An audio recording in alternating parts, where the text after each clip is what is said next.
Di tengah harga CPO yang semeringah, apakah benar ini menandakan saat Ramadan tiba, bisnis consumer panen berkah? Kita akan mengulasnya langsung bersama Lukas Kurniawan, Direktur Utama PT Austindo Nusantara Jaya Tbk. Pak Lukas, apa kabar? Apa kabar? Kabar baik, terima kasih. Selamat siang.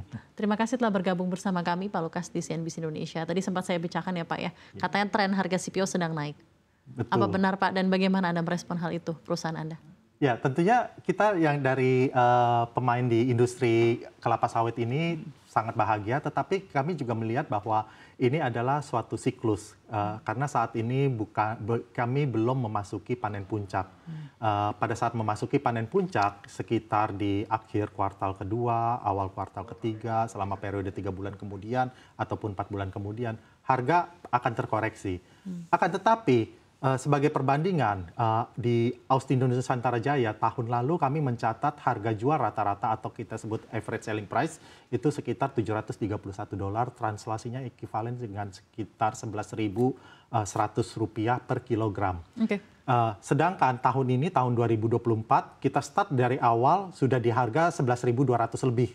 Gitu. Jadi suatu awal yang sangat baik. Terus kemudian harga terus menguat sampai sekarang, tadi juga disebutkan sudah menguat sampai dengan 18%. Jadi kami harapkan pada tahun 2024 ini mudah-mudahan kami bisa mencatat harga jual rata-rata yang lebih baik daripada 2023 kemarin. Rata-rata ya Pak di 2024 ini, karena memang tadi diawali juga dengan angka atau harga yang memang lebih tinggi. Gitu. Betul, ya, Pak, ya? iya. Oke, baik.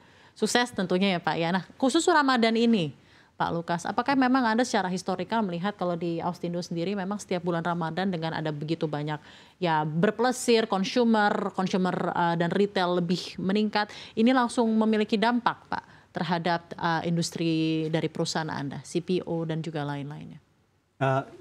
Untuk Austindo Nusantara Jaya, kami beroperasi di upstream, yaitu di hulunya saja. Jadi apakah bulan Ramadan ini berdampak kepada industri kami? Secara tidak langsung tentu berdampak.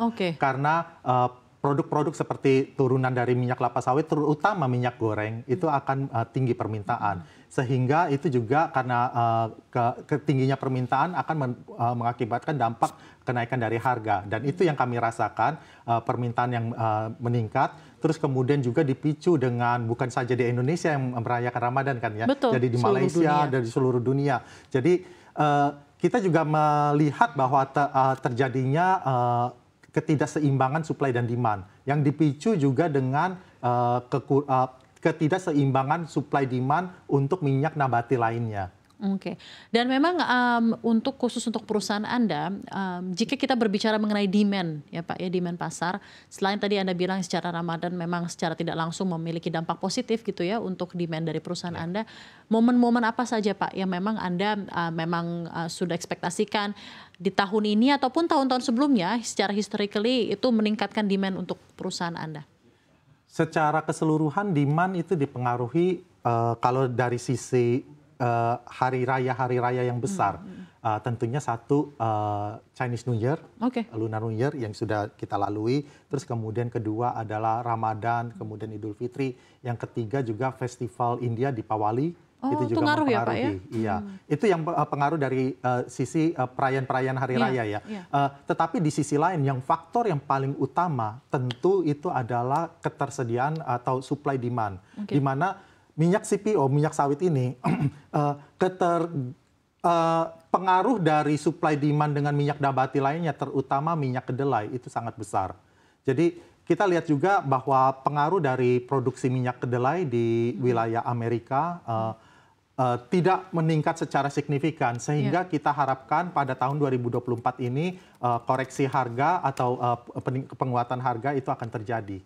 Oke, Pak Lukas, saya tentunya penasaran dari segi supply bagaimana kinerja perusahaan Anda sejauh ini? Ini sudah hampir 3 bulan Pak, 2024, bagaimana kinerjanya dalam hal supply untuk perusahaan Anda dan juga mungkin evaluasi untuk 2023 kemarin? Ya, 2023 kami mencatat pertumbuhan produksi dari tandan buah segar atau kita biasanya sebut FFB. Kita mencatat pertumbuhan produksi sekitar 4,8% dibandingkan dengan tahun 2022. Dan dari sisi compound annual growth rate, jadi kenaikan rata-rata Ya, pertumbuhan CAGR. rata-rata cagernya itu dalam 5 tahun sampai dengan 2023, cager kita sekitar antara 3 sampai dengan 4%. Tetapi di tahun 2023 kita mencatat 4,3% pertumbuhan. Dan untuk proyeksi 5 tahun berikutnya dari 2023 sampai dengan 5 tahun 2028, kita memproyeksikan pertumbuhan cager kita itu sekitar 4 sampai dengan 5% juga. Nah, untuk sampai dengan periode Februari, karena Maret ini masih berjalan, sampai dengan Februari produksi kita mencatat sedikit penurunan dibandingkan dengan tahun 2023 kemarin, 2 bulan di 2023. Dan faktor utamanya itu adalah kita melakukan peremajaan kembali, replanting di Sumatera Utara dan juga di Belitung. Nah, terutama yang di Sumatera Utara itu kalau kita lihat antara produksi 2023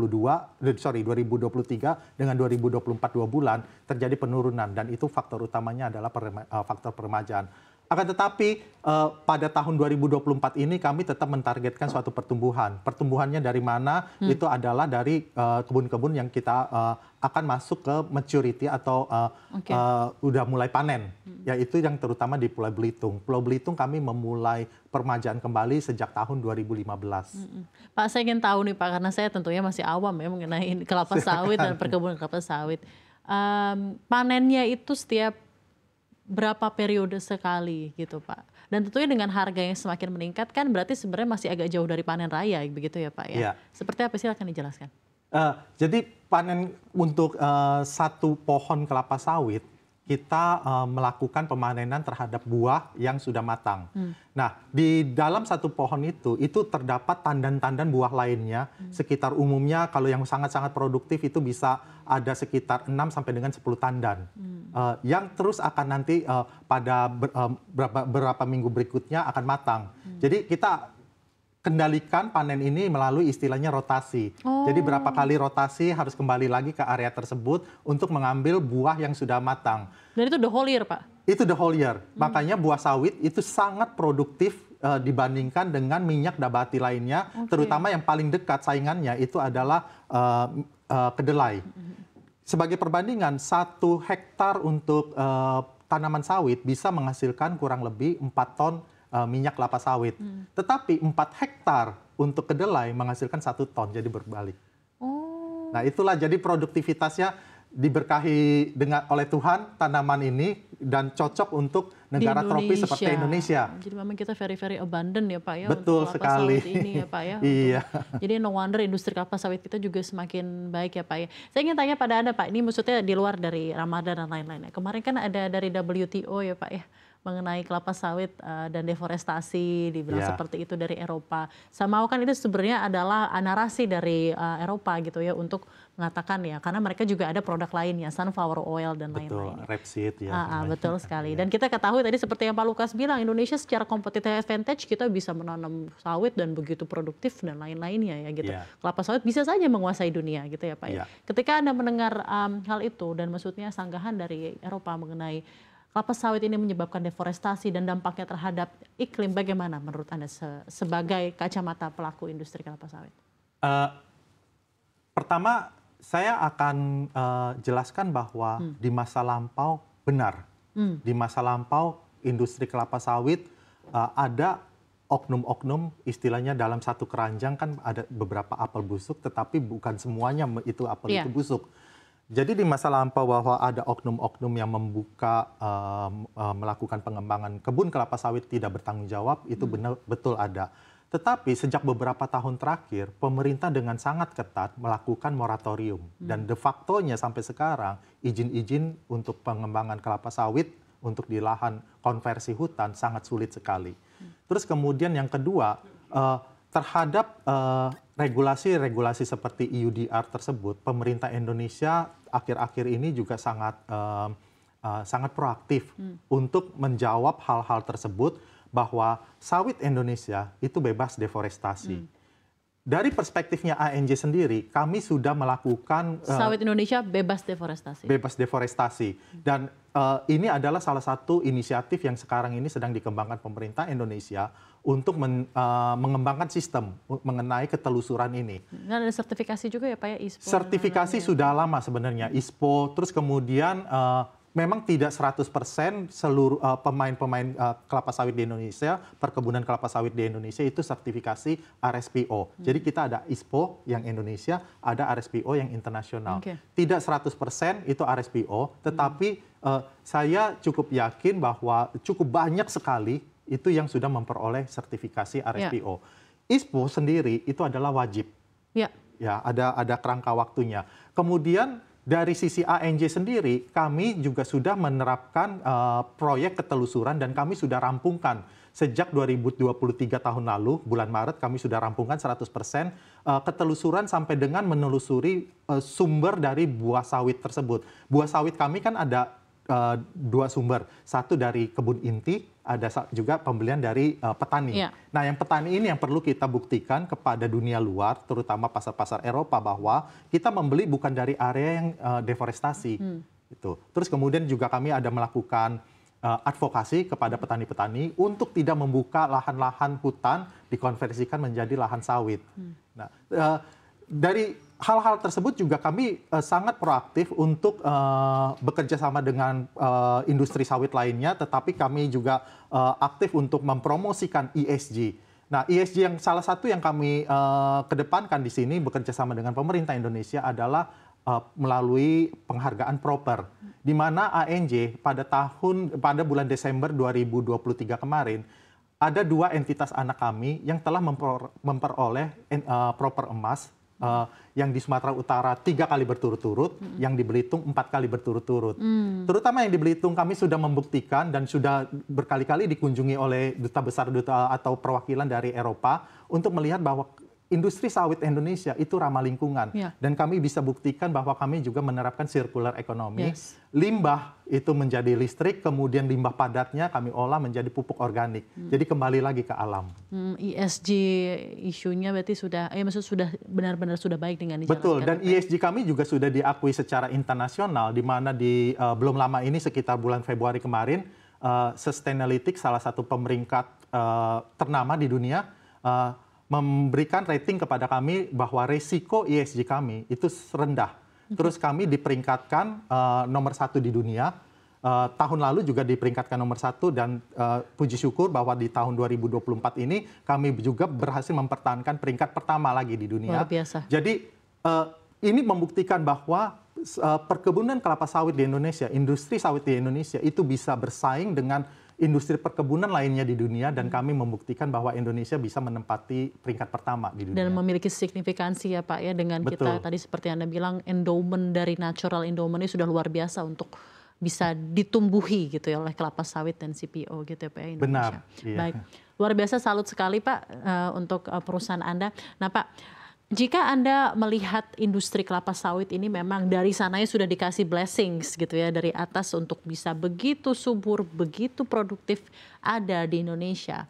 Nah, kedepannya Pak, bagaimana Anda melihat masa depan dari industri kelapa sawit di Indonesia ini dan apa sebenarnya tantangannya? Apakah climate change juga sudah mulai berpengaruh ataukah tantangannya dari harga komoditas, fluktuasinya? Seperti apa Pak? Secara risiko umum, dan setiap risiko tentu membawa peluang. Pasti. Jadi, secara risiko umum tentu yang tadi disebutkan adalah fluktuasi harga. Itu adalah risiko yang langsung bisa kita lihat. Fluktuasi harga pada saat misalnya kita lihat berkaca di tahun 2022 harga sempat tinggi sekali, terus kemudian pada saat 2023 mulai terkoreksi, dan sekarang 2024 ini mudah-mudahan kalaupun ada koreksi, tetapi ya secara rata-rata harga jual rata-rata kita bisa pertahankan di titik yang lebih baik daripada 2023. Nah, fluktuasi harga ini membawa suatu dampak, yaitu kita ada beberapa biaya yang di luar dari kontrol kita. Biaya pertama itu adalah biaya tenaga kerja, di mana UMR atau upah minimum regional itu kan akan selalu mengalami kenaikan.